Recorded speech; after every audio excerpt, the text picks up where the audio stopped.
de siempre, estamos de nueva cuenta con todos y cada uno de ustedes y por supuesto contigo que estás en sintonía con nosotros a través de estas plataformas multimedia de la Facultad de Humanidades. Esto es Humanistas, soy Adalín Pérez Padilla, los invito a que se queden con nosotros y como siempre estamos transmitiendo desde este horizonte, desde la colina universitaria de nuestra Facultad de Humanidades de la UNACH. Hoy sin más preámbulos quiero invitarlos también a que nos acompañen, a que nos sigan, a que nos compartan, les den me gusta y por supuesto si pueden, déjenos un buen comentario y con mucho gusto vamos a retroalimentar. Saludamos con el agrado y gusto de siempre, uno de mis primeros docentes que tuvimos cuando estuvimos en formación en esta Facultad de Humanidades, es ni más ni menos el doctor Sareli Martínez Mendoza. Doctor, bien llegado. Muchas gracias, Adalín. Gracias yo estoy frente a mi maestro. Por este espacio. No, pues eso es lo interesante de la academia, ¿no? Sí. De lo que decía, retroalimentarnos y construirnos como amigos. Yo creo que ese es el mayor logro que se puede tener como docente. Así es. Bueno, y déjenme decirles, para quienes lo conocen, quienes no, y hayan leído algo que publica en las redes sociales o en algún otro medio de comunicación, aparte de ser docente y aparte de ser, escuchen ustedes, es miembro del Sistema Nacional de Investigadores, SNI, y profesor de tiempo completo por oposición desde 1991, ¿es correcto? Sí, sí. 91. En esta Universidad Autónoma de Chiapas, por supuesto. Cursó la licenciatura en periodismo en la Escuela de Periodismo Carlos Septién García, ni más ni menos. Y de allá vino acá y tuvimos el privilegio, mi generación, de nutrirnos de sus conocimientos. Realizó estudios de maestría en Ciencias de la Comunicación en la Facultad de Ciencias Políticas y Sociales de la UNAM y se doctoró en Ciencias de la Información en la Universidad Complutense de Madrid. Ya me acordé, nos abandonaste ahí, te fuiste, saliste corriendo. No podías dejar de pasar esa por un poco. Claro, llegó la oportunidad, apoyado por la universidad, esa es una ventaja. Quienes ingresamos en esta universidad hemos recibido el apoyo para nuestra formación, pues sí, en ese entonces tuve la oportunidad de ser becado para estar en la Universidad Complutense de Madrid y pues me fui para allá. Así que me retiré un tiempo de la docencia. Y bueno, estamos, creo que, no recuerdo si segundo o cuarto semestre, pero bueno, te tocó irte. Y de esa experiencia, ¿qué nos puedes compartir? Bueno, primero la generosidad. ¿Te puedo hablar de tu doctor? Claro, por favor. Te lo he dicho varias veces, ¿no? Entonces, sobre eso, fíjate que con los alumnos normalmente les digo que me tuteen. Okay. Sin embargo, es un tanto difícil. Es complicado. No solo en la licenciatura, sino en la maestría y hasta en el doctorado. El doctorado como que ya tiene un poco más de confianza. Pero mis amigos que han surgido acá, todos me tutean, fueron mis alumnos, ahora son mis amigos, afortunadamente, y me tutean. Es difícil que te tuteen, en cambio en otros espacios, en otros lugares, como que es más fácil, ¿no? Pero bueno, yo creo que estamos en una dinámica diferente. Sí. Y con los alumnos actualmente, algunos por supuesto te tutean y se crean grados de confianza. Eso no quiere decir que alguien tutee se pierda el respeto, para nada, al contrario, se incrementa. Bueno, al recordar este espacio, este momento de cuando tuve la oportunidad de irme a la Universidad Complutense de Madrid, fue gracias a la generosidad de la Universidad Autónoma de Chiapas. En realidad, muchos que estudiamos el doctorado, que llegamos aquí con maestría o con licenciatura, pero que después quisimos capacitarnos, recibimos todo el apoyo de la universidad. Somos varios que nos fuimos de aquí. Entonces, esa es una gran ventaja, el recibir este apoyo, tener este apoyo. Por supuesto, de que hemos tenido todo para viajar, para estar. La estancia en Madrid fue realmente singular porque nos concretamos y nos reunimos estudiantes de toda América Latina. Y por supuesto también de España. Entonces se crean amistades, grupos de investigación, lo cual es importante cuando se estudia un doctorado porque tenemos que involucrarnos. El doctorado es formar investigadores, o sea, mientras que la maestría es formar de alguna manera maestros, el doctorado está enfocado a la investigación. No hay otra. Claro, tenemos maestrías también con una formación de investigación o profesionalizante. Aquí mismo tenemos maestrías con ese perfil. Entonces, eso fue lo interesante de estar y adentrarse al campo de la investigación en el caso del doctorado, que ese es el fin de todos los doctorados, ¿no? Bueno, esa es un poco la estancia allá en el otro lado del charco, diríamos, ¿no? También eres colaborador de la revista Nexos y del portal Chiapas Paralelo. ¿Cómo te da combinar la docencia, esta parte de ejercer el periodismo y la investigación? Bueno, yo creo que tenemos varias responsabilidades como docentes. La primera, pues, es impartir clases, ¿no? Que es sumamente importante. Sin embargo, tenemos otra función de toda la universidad, es la investigación. Todos los que nos dedicamos a la docencia a nivel universitario, no solo estamos en la parte profesionalizante de enseñar habilidades y destrezas, sino el otro aspecto es reflexionar en torno a cierto campo y en torno a la investigación. Entonces, eso me ha llevado, pues, a escribir artículos de investigación, lo cual busco hacerlo de manera frecuente, pero también ciertos artículos que no tienen que ver necesariamente con la investigación, sino con la reflexión. Entonces, tengo, pues, amigos que están en la revista, sobre todo Nexos, y que me han invitado, y de cuando en cuando escribo algún artículo que tiene que ver más con aspectos sobre todo políticos, de reflexión social, etcétera, que no son precisamente de investigación. Y los fines de semana acostumbro escribir algún artículo periodístico, porque creo que hay muchos temas que nos están invitando a descifrarlos, a explicarlos. O sea, es parte normal. Además, yo estudié, pues, como decías hace rato, estudié periodismo, y de alguna manera se crean ciertos hábitos. O sea, estamos acostumbrados a reflexionar y a pensar del acontecer político y social, y nos invita a eso. Entonces, para mí es parte de mi hábito escribir artículos periodísticos, y esto mismo trato de llevarlo a las redes sociales. Entonces, por supuesto que estos ángulos que tienen que ver la investigación, que lo plasmo a través de artículos periodísticos, y que involucro también a mis alumnos, sobre todo de maestría, para que formen parte de este hábito de investigar nuestra realidad. El otro es más explicar. En el periodismo el ámbito es más la explicación, ¿no? Y también la información. Entonces creo que todo esto se combina y se concreta en algo que es bastante simple, que es el gusto por escribir. Y así ha sido tanto el gusto que, por ejemplo, ya en el ámbito de la docencia son ya 62 semestres, decías, ¿no? Sí. Hay una nueva publicación que realizas hace 31 años, dice: empecé a impartir clases casi de forma accidental en la Universidad Autónoma de Chiapas. ¿Por qué casi accidental?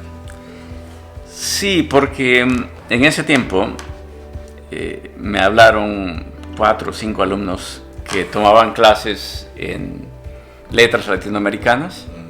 Me dijeron que yo impartiera un curso de redacción periodística, porque terminaban, y muchos de ellos, aparte de dedicarse a la docencia, a veces lo que hacían era, pues, trabajar para un periódico, para radio, para televisión. En ese momento yo estaba en la televisión del Estado y necesitábamos reporteros, y quienes llegaban eran egresados de letras.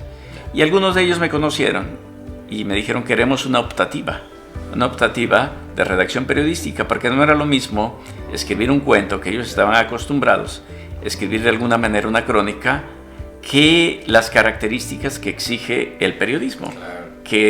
Entonces, nosotros, tú lo sabes que te has dedicado a esto, pues intentamos informar de buenas a primeras de lo que sucede. Entonces, en la literatura más bien se busca recrear, y para eso me buscaron. Entonces yo dije: voy por un semestre me voy a dedicar a esto. Imparto clases a estos muchachos que quieren conocer cómo se redacta una nota, cómo se hace una entrevista periodística, y pues me regreso. Ahí termina mi compromiso. Sin embargo, no fue así, porque luego los demás me pidieron que siguiera impartiendo otro semestre. Seguí en la carrera de letras, y luego, estando ahí, me pidió la directora en ese entonces, Lilia González, la doctora Lilia González, que si quería trabajar el plan de estudios de una nueva carrera. Y esta carrera era la licenciatura en comunicación. Me tocó trabajar prácticamente solo esta propuesta, este plan de estudios. Así que los errores de tu generación, de cómo Gracias. se concibió este plan de estudios, de alguna manera fueron míos, ¿no? No. Entonces, ese plan de estudios, no había en ese momento compañeros con los que pudiéramos trabajar. No había nadie más que impartiera o que fuera egresado de periodismo de comunicación en la facultad. Busqué apoyo por fuera para hacer este plan de estudios. Por eso llegué casi de manera accidental. Recuerdo que en ese grupo estaba Oel Verdugo, en ese primer grupo de letras latinoamericanas, a quien yo le impartí la optativa, y algunos de ellos se dedicaron. Me acuerdo muy bien de Oel Verdugo, que se ha dedicado al periodismo deportivo. Sí, claro, con amplia trayectoria ya y gran reconocimiento, por supuesto. Bueno, esa es la parte bonita de cómo llega el doctor Sarelli a esta Universidad Autónoma de Chiapas, que hoy en día ya lo veremos cómo ha trascendido, también cómo ha evolucionado en este ámbito. Yo recuerdo, voy a hacer una pausa aquí, voy a meter mi cuchara, diría, ¿no? Yo recuerdo cuando yo empecé con la inquietud de hacer radio, ese era mi objetivo principal, hacer radio. Tuve la fortuna de charlar por ahí con Alberto Chávez Solar, y bueno, me fue guiando, y otros más, José Díaz Amayo Lucamendi, y me dicen, en eso coincidimos con José Luis Castro Aguilar, que paz descanse, y dice, va a haber un curso que va a impartir el doctor Sarelli, bueno, no era el doctor en ese entonces, Sarelli Martínez Mendoza, y si mal no recuerdo, si no era ese, era de redacción periodística, pero también te involucraban, y se dio la Prepa 1, me acuerdo. Y había otro que era antecedentes del periodismo en Chiapas, creo que lo iba a dar José Luis Castro Aguilar. Pero ahí fue el primer acercamiento que tuve con el hoy doctor Sarelli Martínez, y de ahí cuando yo entro a estudiar la carrera, la licenciatura aquí, pues la grata sorpresa es de que estaba aquí, entonces habría que aprovecharlo al máximo. Así es como yo te recuerdo a la distancia, y mira, hoy en día estamos aquí otra vez charlando de estas cuestiones. La cuestión didáctica, la cuestión de la docencia y de los alumnos, del alumnado, ¿cómo lo aprecias ahora? Digo, no es en el afán de comparar por comparar, pero ha habido una evolución o las generaciones cambian. Creo que también lo comparas un poco en tus artículos.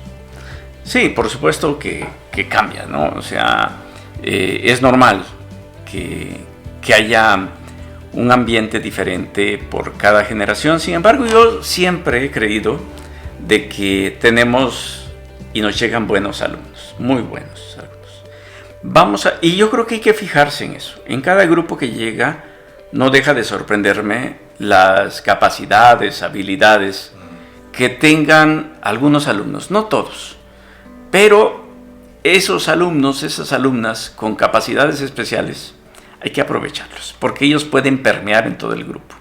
Entonces, así como un mal alumno puede permear también en el grupo. Entonces, hay que fijarse en estas cuestiones, porque un buen lector, alguien que le guste, por ejemplo, ir a presentaciones de libros, alguien que le guste el cine, puede permear en el grupo cercano de sus amigos. Entonces, esto es fundamental, porque nos alimenta los gustos y nos refina los gustos. Entonces, si aprovechamos estos alumnos, si nos fijamos en ellos, pueden ser un aliado sumamente valioso para que el grupo avance. Entonces, yo lo he percibido desde el primer grupo que tuve hasta el más reciente, digamos, que tienen estas posibilidades, y me parece que pueden estas personas, estos alumnos, impulsar a los demás a ser mejor, a adquirir mejores habilidades para la licenciatura. Entonces, yo creo que tanto antes como hoy tenemos alumnos que nos sorprenden. Yo no creo en eso que ahora tenemos alumnos dispersos, que solo se fijan en las redes sociales. Hoy a mí me sorprende, en cada grupo tenemos a alguien que tiene habilidades especiales, por ejemplo, para editar.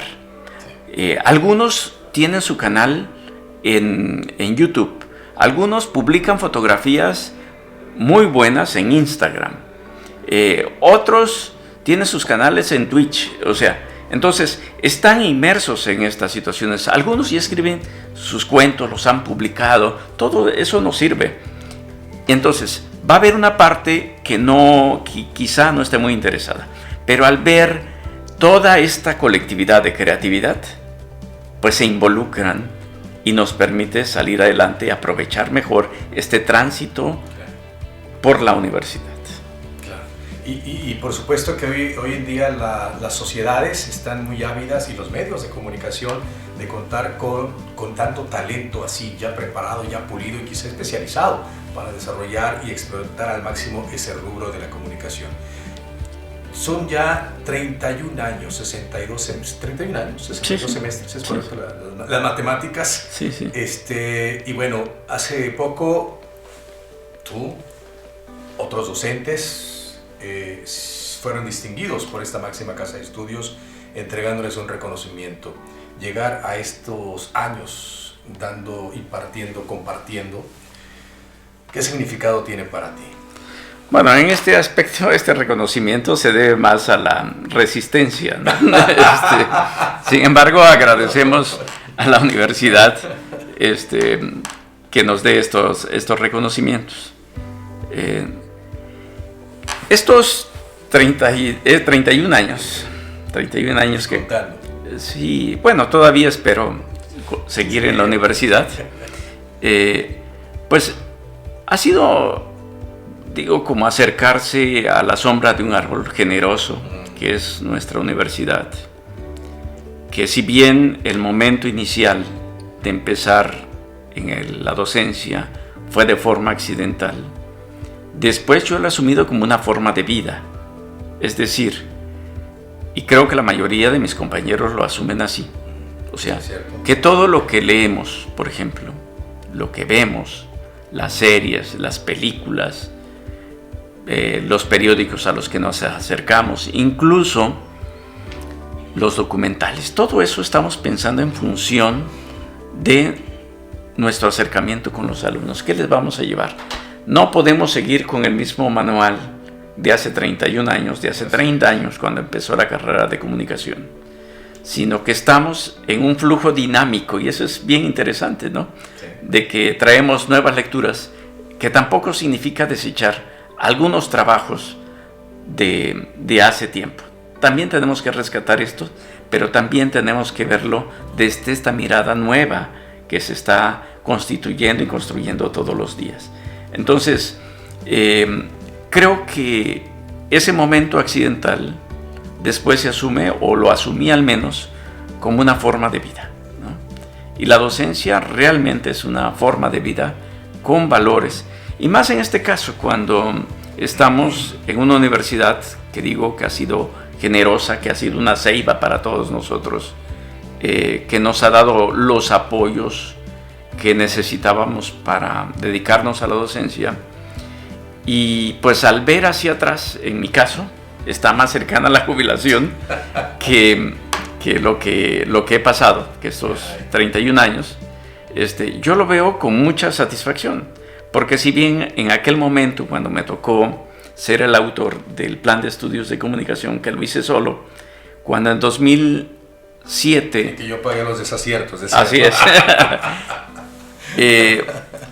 Pues ya formamos otro plan de estudio. Lo hicimos de manera colectiva, ya con un grupo muy interesante, muy plural, muchos de ellos egresados de la licenciatura en comunicación.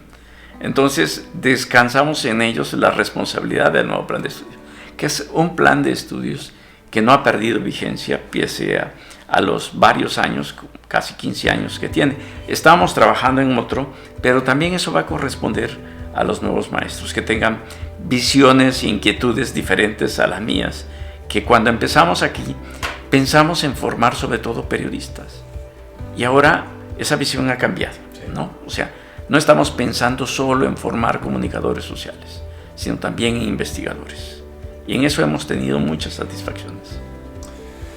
Pues qué bueno, y me da gusto que nos compartas todo esto, porque vamos descubriendo poco a poco en este espacio que es Humanistas de la Facultad de Humanidades a cada uno de los docentes que por supuesto aportan a esta facultad, al alumnado, a los administrativos que también hemos invitado, y por supuesto un asterisco que queda pendiente todavía es a los propios actores que le dan vida a esta universidad, a los alumnos y alumnas.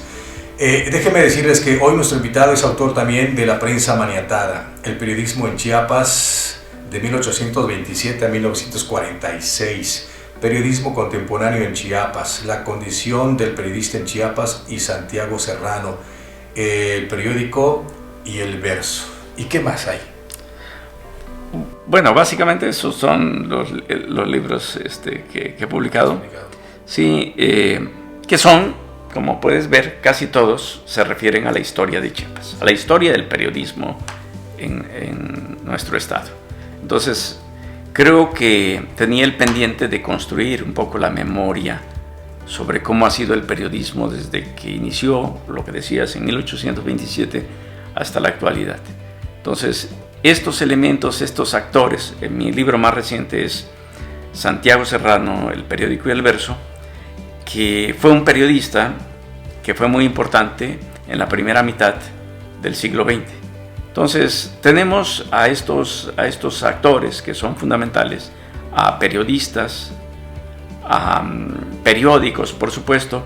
Actualmente estoy escribiendo un artículo sobre la pandemia de 1918, que también es un acercamiento periodístico a cómo fue la pandemia de la influenza española, que provocó casi el 5% de muertos en Chiapas, que fue increíble, que en letalidad fue más grave que la actual, y cómo se acercaron los periódicos para informar sobre esta situación.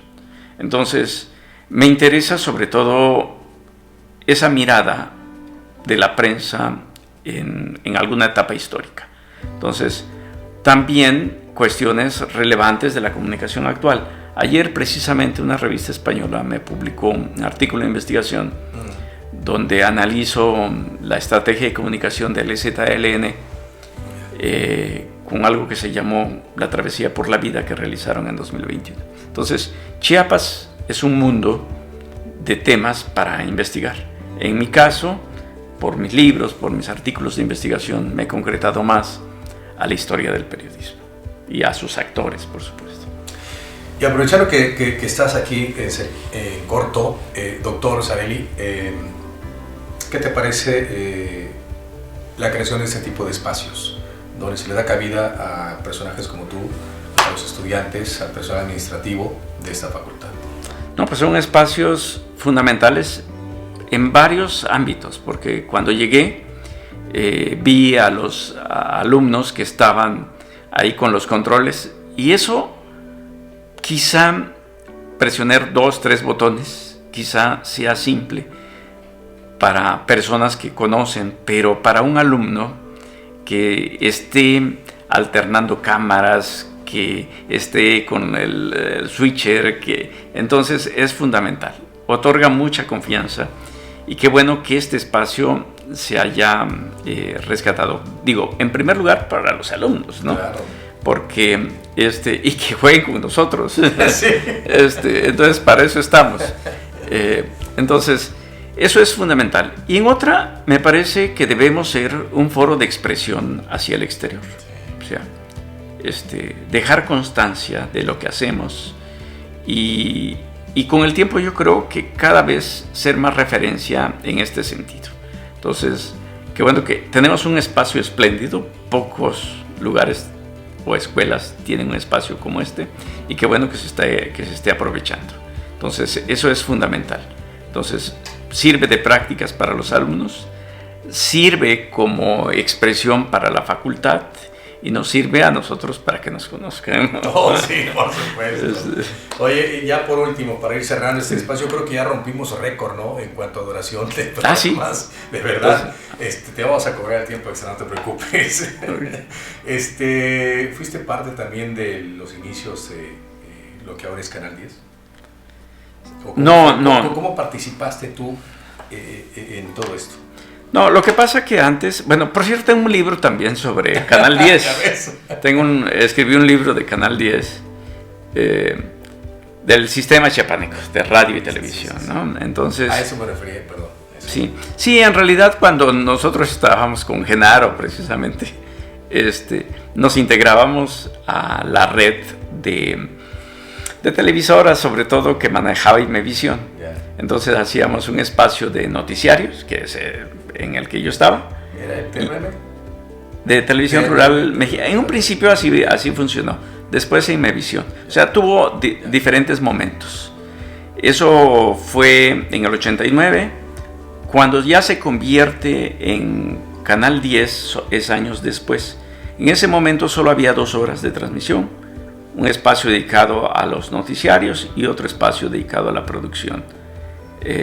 Cuando se convierte en Canal 10 ya es cuando es gobernador el Marcel, ¿no? Entonces, y Lupita era la directora. Eso fue en 1993, ¿no? Bueno, pues es parte de la historia. Hoy compartiéndola con todos, con todas ustedes. ¿Y algo más que quieras agregar, doctor, ya en la parte final? Ahora sí. Pues agradecerles por este espacio que ha creado Genaro, por dar cabida a los estudiantes y digo por ser un foro ampliado de nuestra facultad a la que tanto queremos y que merece que se conozcan sus voces y también sus protagonistas, y eso me da mucho gusto. Y vamos a seguir en ese mismo tenor, doctor. Un placer enorme tenerte aquí en este espacio. Cuesta, como bien decías, tutear, pero bueno, va implícito también, por supuesto, el respeto y el reconocimiento que siempre vamos a tener hacia tu persona por aquellos años mozos en que incursionamos ya en esta Facultad de Humanidades. Gracias, doctor Sareli Martínez Mendoza. Y qué bueno que nos abandonaste, porque fue para bien de las nuevas generaciones tu partida hacia España. Me da muchísimo gusto. Adelín, muchas gracias por este espacio. Gracias, ya nos vamos y por supuesto a ustedes invitarlos para que nos acompañen permanentemente siguiendo a humanistas a través de las plataformas multimedia de esta Facultad de Humanidades, transmitiendo desde Colina Universitaria. Soy Adelín Pérez Padilla, un apasionado de la comunicación. Hasta entonces.